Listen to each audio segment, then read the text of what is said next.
quien fue un gran pensador de un intelecto enorme para su tiempo, estamos hablando del siglo XVIII, tanto así que pues llegó a ser la primera persona en la historia de la ciencia que dio cuenta de los cuerpos oscuros invisibles.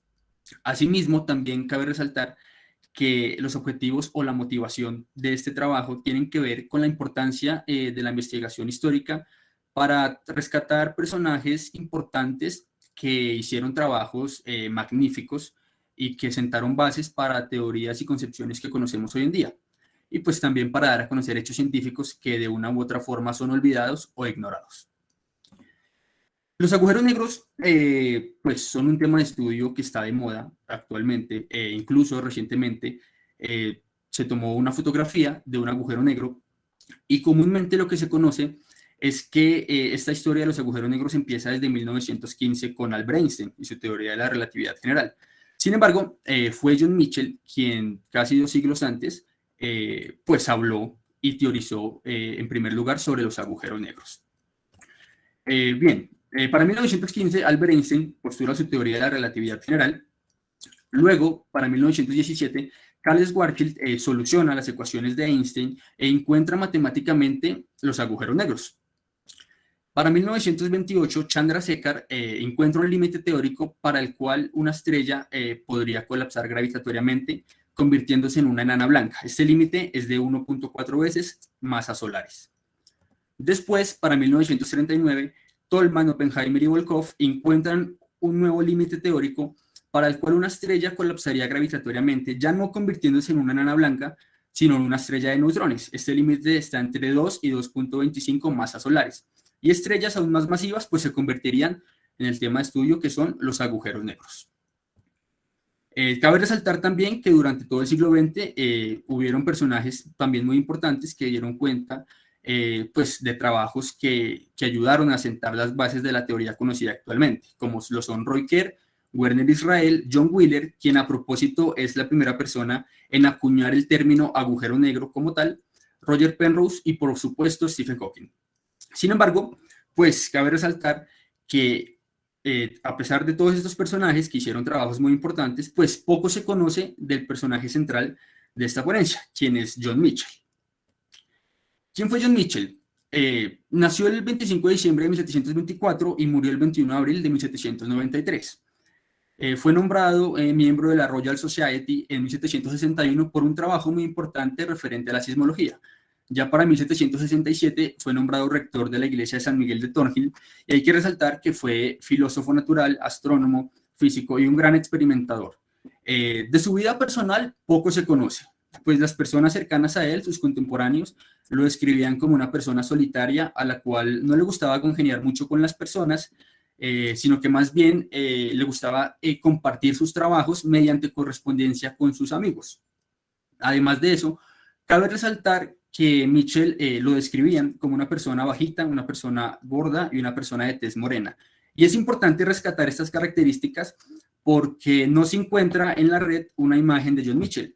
Uno se va a Google y busca a John Michell y salen varios rostros, pero casualmente ninguno hace referencia al John Michell del cual estamos hablando en este momento. Entonces es importante hacer la descripción física que se tiene de él como para que nos imaginemos un poco de quién estamos hablando. Sin embargo, a pesar de que no tenemos una fotografía de él, pues sí tenemos una imagen de su tumba en la cual pues las personas más cercanas a él lo describían como un filósofo magnífico, como un buen padre, un buen esposo y un buen colega y por supuesto un buen religioso. John Michell vivió en una época enmarcada por la influencia de las ideas de Newton.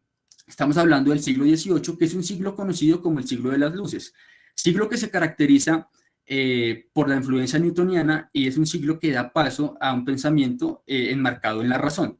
Es un siglo pues lleno de progreso científico en el cual se comprenden periodos tales como la Ilustración, la Revolución Industrial e incluso la Revolución Francesa. Entonces estamos hablando de que Michell vive en una época en la cual se trabajó mucho en el ámbito de la ciencia.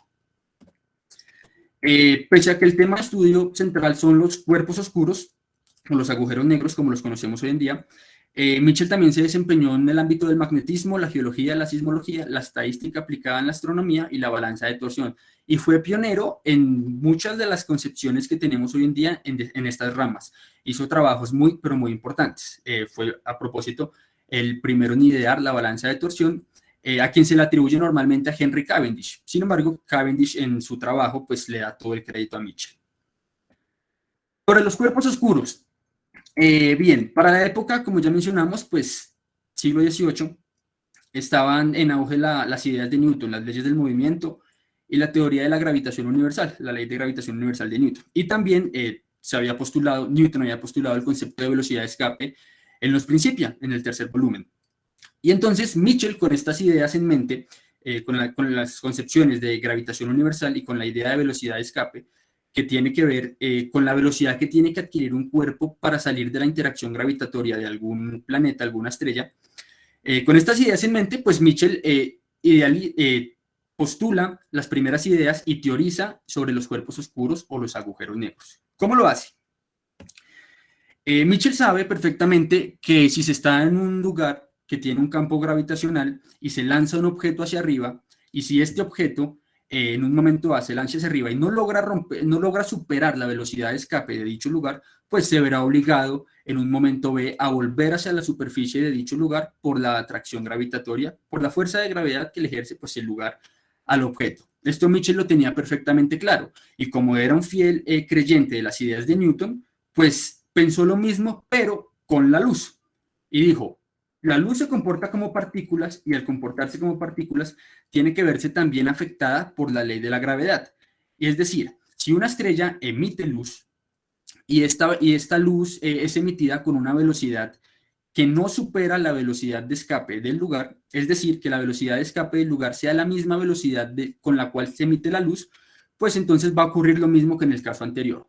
Esta luz se verá obligada a volver a la superficie de la estrella, y esto Mitchell lo pensó muy bien. Hoy sabemos que pues estas ideas pues están un poco alejadas de la teoría aceptada actualmente, pero la idea era esa.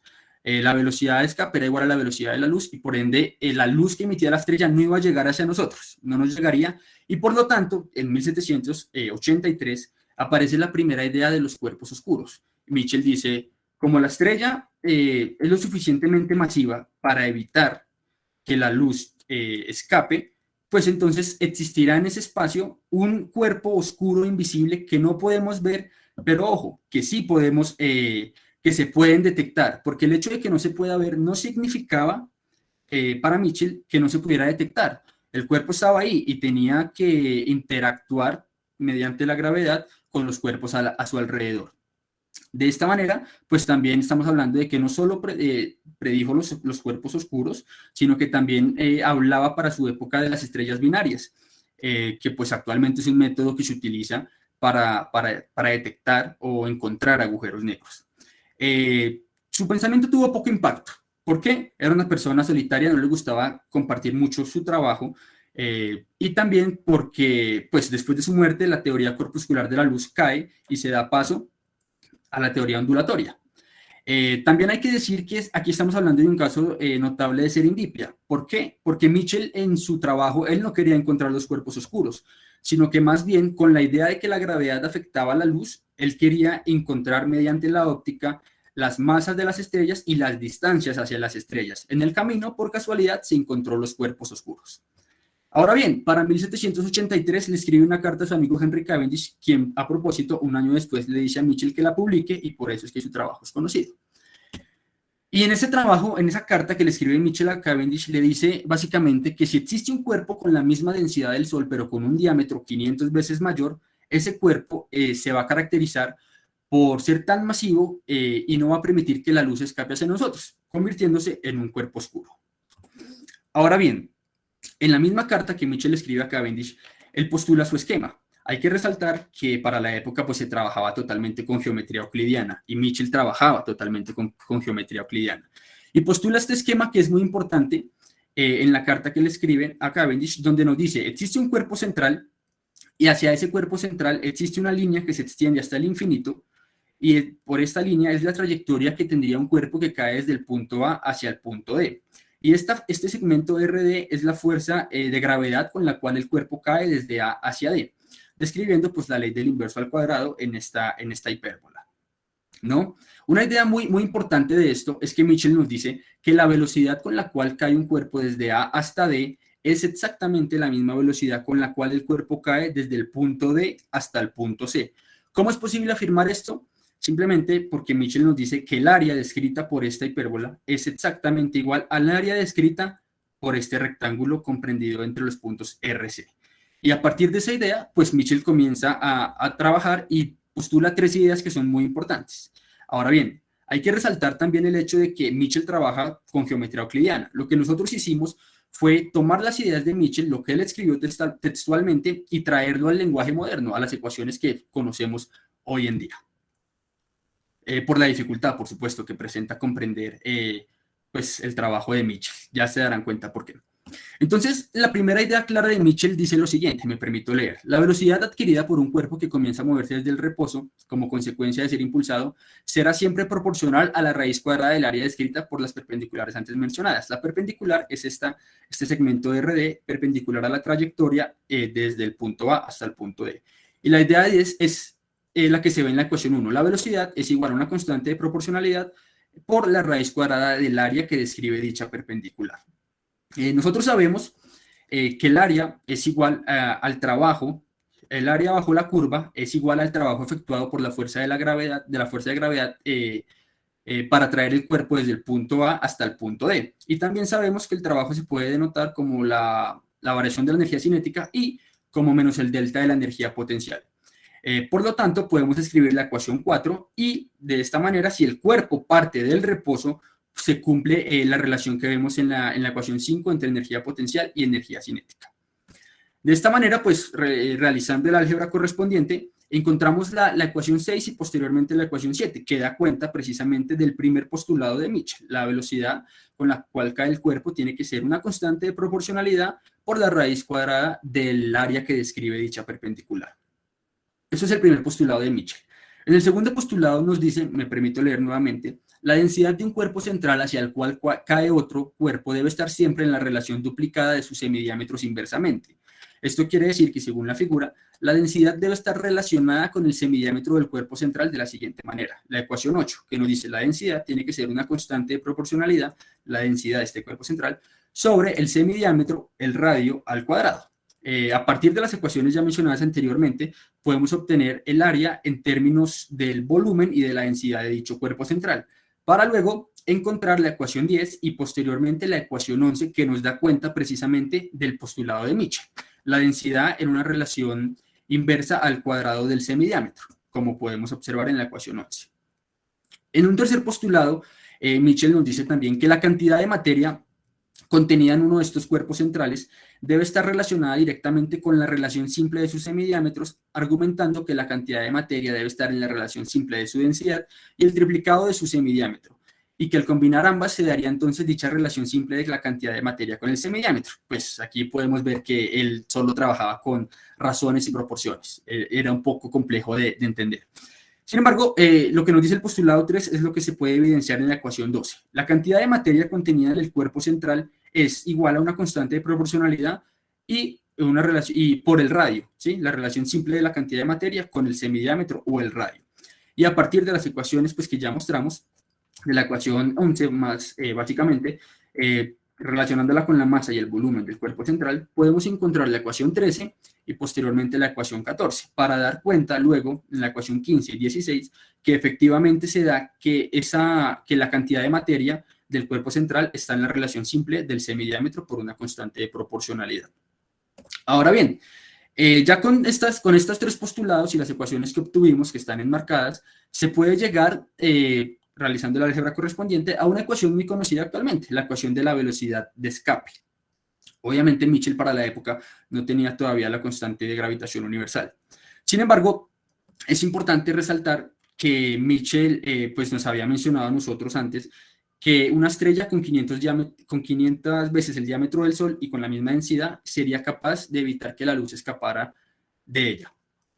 Nosotros lo que hicimos fue tomar los datos conocidos actualmente, la velocidad de la luz, la constante de gravitación y la densidad del Sol, y obtuvimos precisamente lo que nos muestra más o menos Mitchell. Obtuvimos la ecuación y al reemplazar los datos, obtuvimos que el radio sería descrito en la ecuación 24 y esto equivaldría a 485 veces el diámetro del Sol.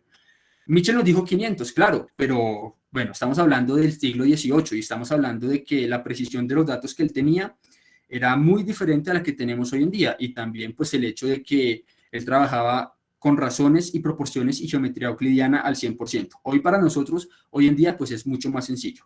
Sin embargo, pues hay que destacar el gran trabajo que hizo Mitchell, no solo para teorizar y dar los primeros conceptos sobre agujeros, sobre cuerpos oscuros, agujeros negros, sino también para calcular de una u otra manera una estrella que hiciera, que fuera capaz de dar tal efecto de no permitir que la luz escapara de ella. Bien, a manera de conclusión, pues tenemos que decir que John Mitchell fue un personaje de un intelecto enorme, fue un personaje que tal vez sus ideas eran muy adelantadas para su época, no tuvo el reconocimiento que mereció, tal vez por varias razones. En primer lugar, pues sus ideas eran muy avanzadas para la época, ¿no? Era difícil de comprender en el siglo XVIII algo que un cuerpo invisible estuviera en el espacio. En segundo lugar, tal vez su carácter solitario y su falta pues, de carácter a la hora de defender sus ideas, pues también hicieron que su trabajo no pasara más allá.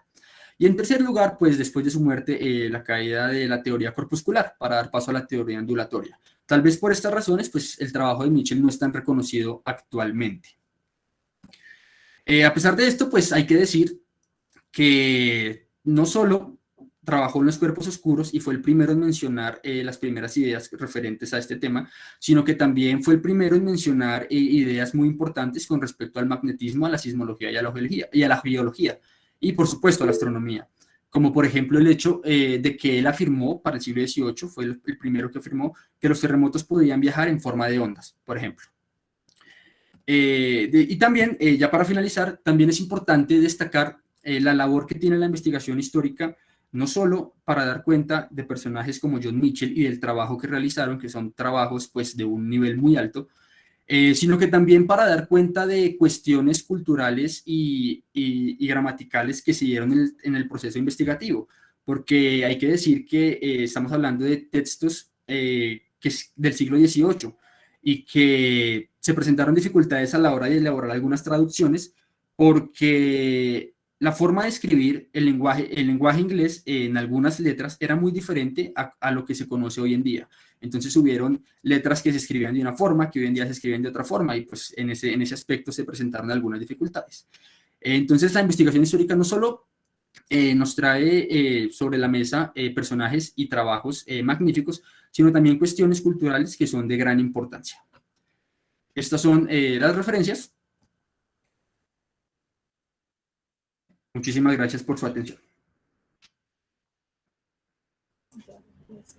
Profesor Michael, muchas gracias, y al profesor Omar también muchas gracias. Profesor Rubén. Muchas gracias al profesor Michael, al profesor Omar, excelente exposición, chévere el recuento histórico, reconocer la importancia de estos personajes que de una u otra forma no son tan comunes en el ámbito científico, ¿no? Pero que tienen un gran aporte para la ciencia, como ya lo vimos. A los asistentes, muchas gracias. No sé si hay preguntas. Si van a hacer preguntas, pueden levantar la mano o nos la pueden escribir en el chat y nosotros con todo el gusto la replicaremos.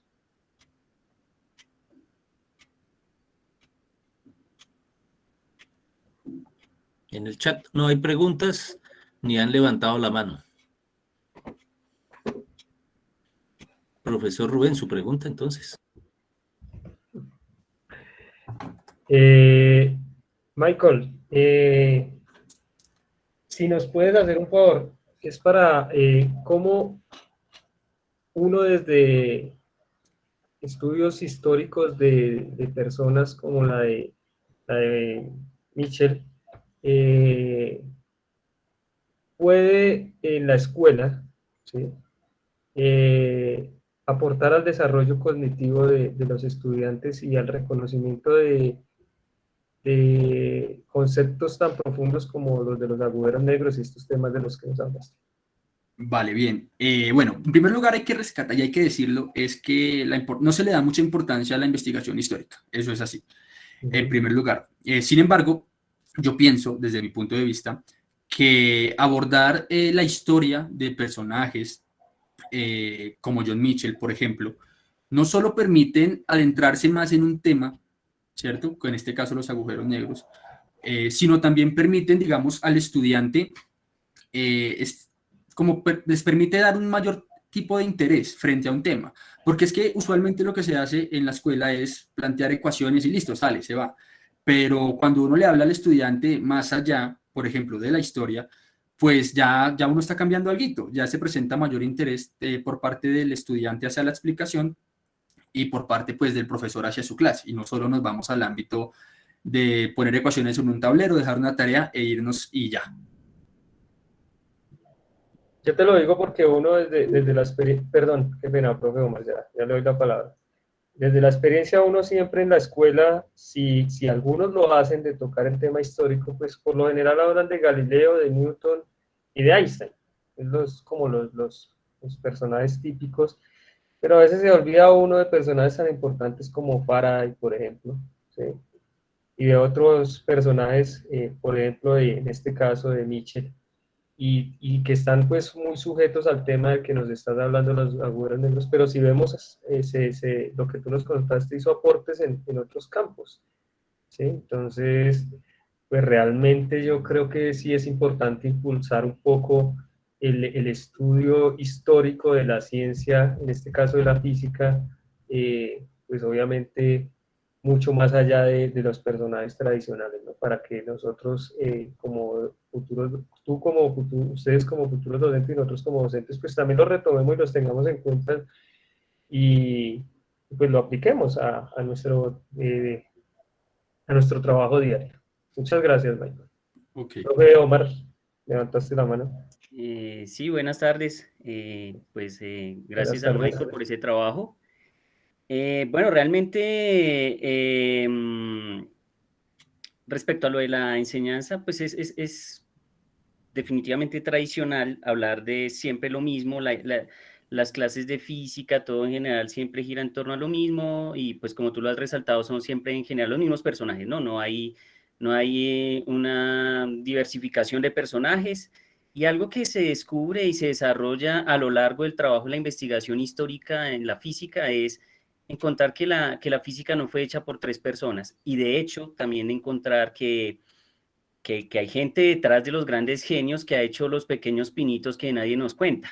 En trabajos de grupo de estudio hemos encontrado también personajes previos, incluso a Galileo, que dan cuentas de algunas relaciones cinemáticas, de movimientos, de aceleraciones, y que de una u otra manera son muy cercanos al trabajo de Galileo, pero pues por alguna manera una versión tradicional, típica, repetitiva en la enseñanza, y en la misma creación de la física como ciencia, porque eso no solo afecta a la enseñanza, sino también a la misma ciencia de una otra manera. Entonces, pues sí se hace importante destacar ese tipo de procesos, como en este caso lo hacemos con Nietzsche, ¿no? Y algo que es muy interesante que dijo Michael y que me parece muy importante resaltar es, sí, efectivamente, la dificultad que se tiene a tratar de entender a Mitchell en su lenguaje, no en el nuestro, sino en el de él, en donde él habla de unas cosas, esas razones subduplicadas, triplicadas, etcétera. Eso nosotros no lo sabíamos. Fue un momento duro y nos tocó revisar un libro de texto de esas épocas. Estamos hablando de 1882, un libro de texto español donde hablaba de razones subduplicadas, triplicadas, etcétera, que son pues proporciones y de alguna manera se puede cifrar. Entonces es un trabajo muy hermoso y te felicito, Michael, por ese trabajo tan maravilloso. Y bueno, creo que lo gozamos. Muy, muy bueno. Gracias, profesor Omar. Gracias, profesor Omar. Profe, creo que hay una pregunta. Sí, hay una pregunta ahí, ¿no, Rubén? Pero yo quiero antes hacerle una pregunta y le damos paso tanto al profe Omar como a Mitchell para responder y cerrar. Bueno, no sé si responde primero a la pregunta de Diego Esteban. ¿Pudo haber pensado en un universo curvo? Michael. Bueno, hasta allá no sé. Responder eso sería complejo. O sea, como les dije, él era muy, muy solitario, era muy una persona que era pues individual, no compartía mucho sus trabajos. Tal vez haya pensado muchísimas cosas de las cuales pues no se tengan registros. pero llegar a darte un sí o un no, pues no podría en este momento. Muy arriesgado, claro. Profe Omar. Digamos que este trabajo que realizamos con Michael tiene un libro fuente que es maravilloso, que es el libro de Jane Sestade, que lo referenciamos bastante, y es un trabajo muy interesante porque devela la posibilidad de que ideas prerelativistas, de relatividad de Einstein, surjan a finales del siglo XVIII con pensadores de la teoría corpuscular.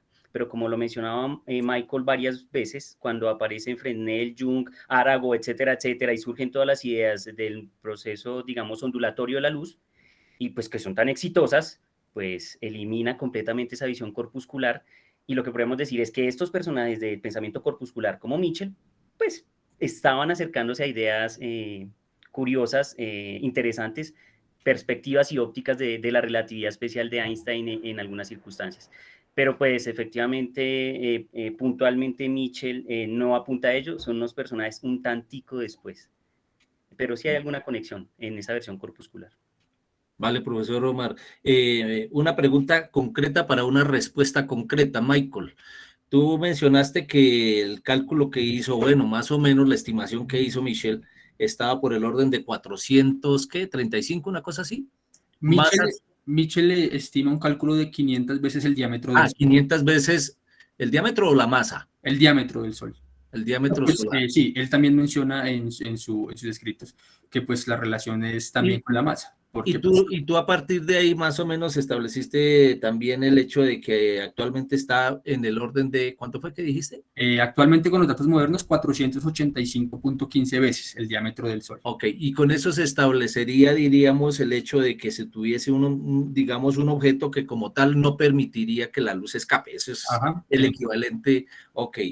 Entonces, diríamos que pues excelente trabajo pues con esas condiciones, las de Mitchell, como tú lo acabas de mencionar.